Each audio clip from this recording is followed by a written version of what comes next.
Here's something that more of us need to understand. By being Rusin, you anger many people no matter what you say. Claiming you are one is an inherently political statement in the modern day. You can try to console them, say how you're for strong Ukraine. It doesn't matter.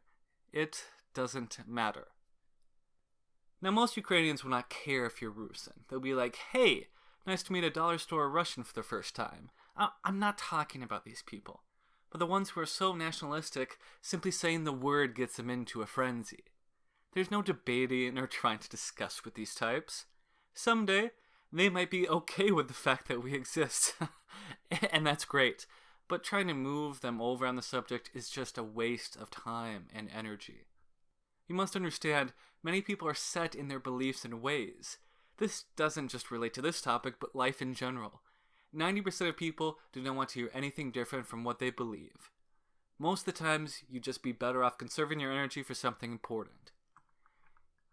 Instead of talking to them, you could be writing something about your home village, or talking with people who've just discovered their heritage. The list goes on and on. Also, their opinion of us doesn't really matter that much. On a political level, yes, I'm not discounting that they are an important part of that. But on a social and individual level, who we believe we are is an internal thing within the community.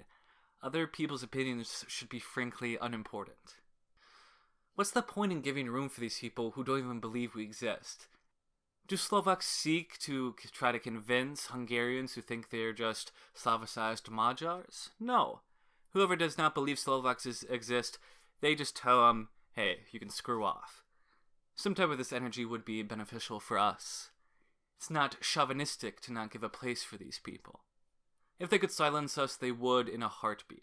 Acting as though some notion of free speech and debate applies here is naive. Things like that only work if the other side believes in it too. So we have two choices here.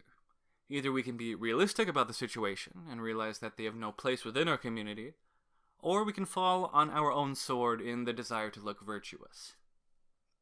Anyways, this whole identity thing is more complicated, of course, with East Slavs, as it seems as though everything is a goddamn mess with us.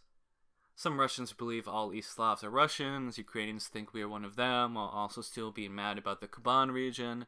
Belarusians can't seem to get their act together and holding off Russian influence and their language is dying. Overall, we're pretty low on the leaderboard in terms of social cohesion. I digress. The simple truth is that if you change what you are saying in the hopes that you will get less backlash, or that nationalist Ukrainians will take it better, that self-censorship will muddy your message and be less powerful and effective. Now, do not take this as a call to be a jerk all the time. Most people deserve respect, and nothing comes of being purposefully negative. Most Ukrainians, like all people, are just normal. Think of how many non-political people you know in your own life, and now apply that to them. In most regards, we're talking about 10 to 15% of everyone here who really care about this issue. It isn't like you'll be walking down a street in Kiev and suddenly, oh, your arm is chopped off because they think you might be a Rusin. That's just not how it works. The overall message here is that trying to interact with these nationalist individuals is a losing position. We should neither base our self-worth nor change what we do because of them. Giving these people a platform by interacting with them or by allowing them to argue with Rusin spaces does no good for us.